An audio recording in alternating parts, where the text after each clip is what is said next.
Hello, welcome to another video. As you can tell from the title, today we are here for my 2019 in review.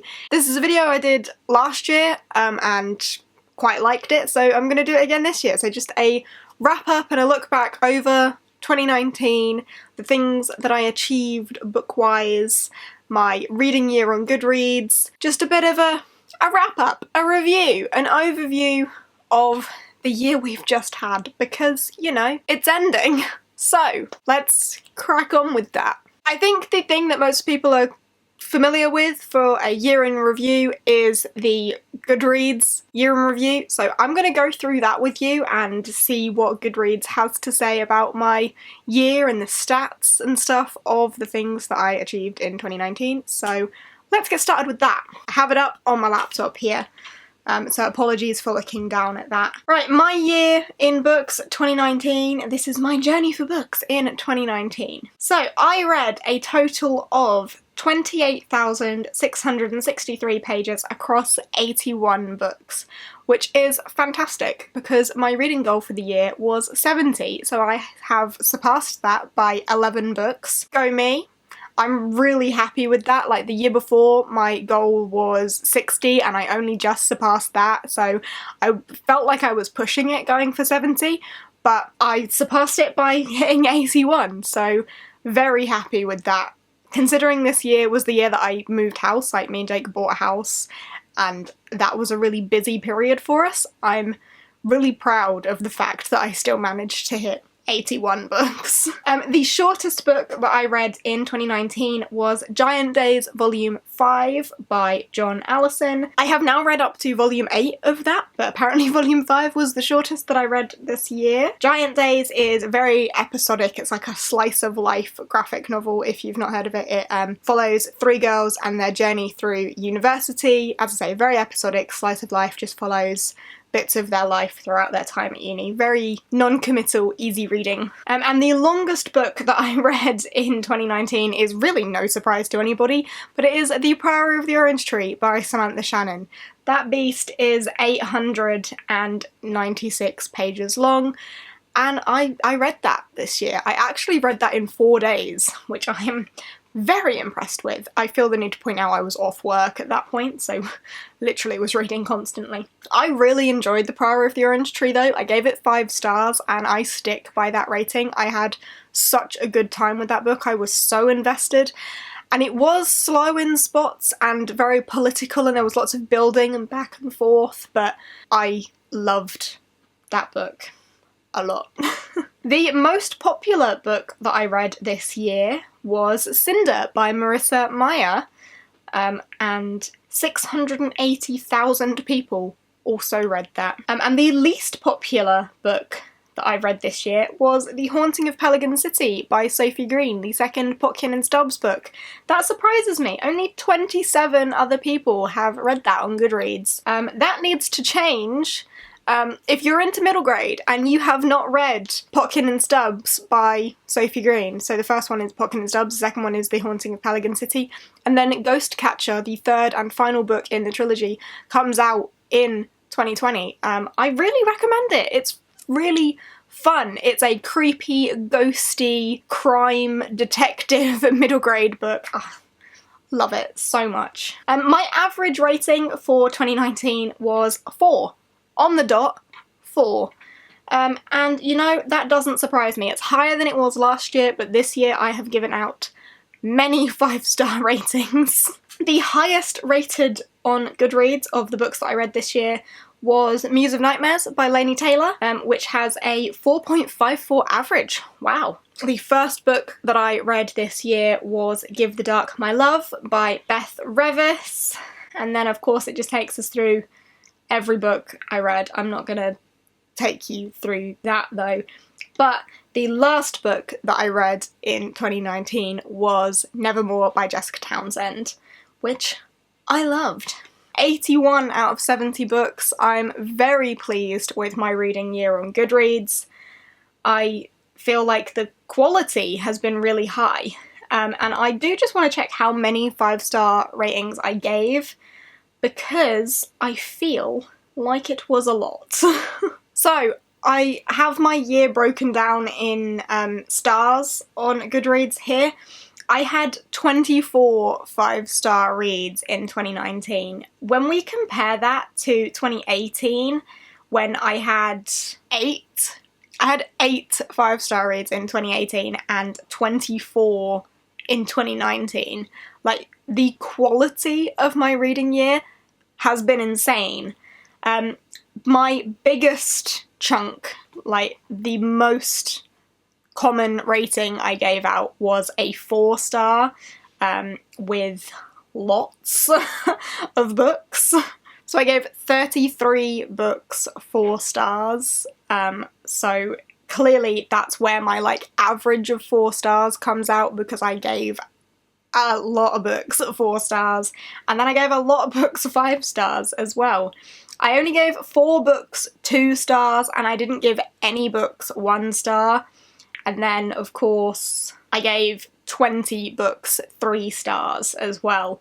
So, the quality of my reading year was really high, yeah. The majority being 4 or 5-star reads is just insane. The fact that I gave more books 5 stars than I did 3 stars is just incredible. I think I've just been a bit more selective with what I've been reading this year. Like, I've known what I want to read, and I've picked up what I've been excited about. I haven't picked things up that seem mediocre to me. It's been things I've been genuinely excited for, things I've been looking forward to, books that have been really recommended and things like that. So yeah, the quality's just been incredible. So yeah, I'm really pleased with what Goodreads tells me about my year, for sure. In terms of some of the things that Goodreads won't report on, like the goals that I set myself at the beginning of the year, I have not actually looked back on those, so I thought it would be fun for us to do that now, look back on the goals that I set at the beginning of the year and see if I did achieve some of the other ones. So yeah, I'm gonna flick through that video. I will try and do something where I can like put it here for you to see as well. But that seems like a good idea. You know, this is a year in review, so let's review my year. As you can tell from the title, today we're talking about my 2019 goals. My hair is almost identical to what it was a year ago, which is weird because it's gone through a lot of changes. Of course, new year means new planner, and here is my new planner. I was actually sent this. This is a club. New year means new planner, and I didn't use that, like, after April. I want to say I used it up until, like, April, and then I stopped. And then we've got goals for the year, which I will use. Goals for the year. Because that's what this is about. So there are some health goals, career goals, family goals, finance, personal development, etc. Which obviously I have goals for, but we don't need to go into those here. They're just my personal goals, I suppose. For example, I'm saving for a house. In the fun and recreation section, I've got a couple of goals that I'm going to be taking into the new year with me, and one of them is, of course, my Goodreads goal. So, last year my Goodreads goal was 60 books, and I surpassed it by hitting 62. The year before that was 50 books, and I surpassed it by hitting 54. So, I'm going to go up in another increment of 10, I'm going to go for 70 books. Whether I hit that or not, we will find out this time next year, but... It is this time next year, and I did. I surpassed it by hitting 81. The next goal on there, in my fun and recreation section, is upload twice a week. Now... Upload twice a week. I don't think I did that. I did that probably for most weeks, but definitely not all of them. Life happens, you know? I'm not mad at myself for that. I just definitely didn't achieve that. You know, stuff happens. We all understand and get on with our lives. One I've got in the finance section here that is relevant to this video is to buy a maximum of 50 books. I stopped counting, but I definitely think I achieved that because I only did 2 book hauls this year. I've received a lot of books, like people have sent me books, you guys sending me books from my Amazon wishlist, like seriously, incredible. But in terms of my purchasing, I definitely purchased less than 50 books, so that is a check on that one. That's all of the goals that I'm documenting in the journal, but I'm sure there are probably others. Okay, so that's all the goals that I documented. Definitely didn't upload twice a week, hit my Goodreads goal.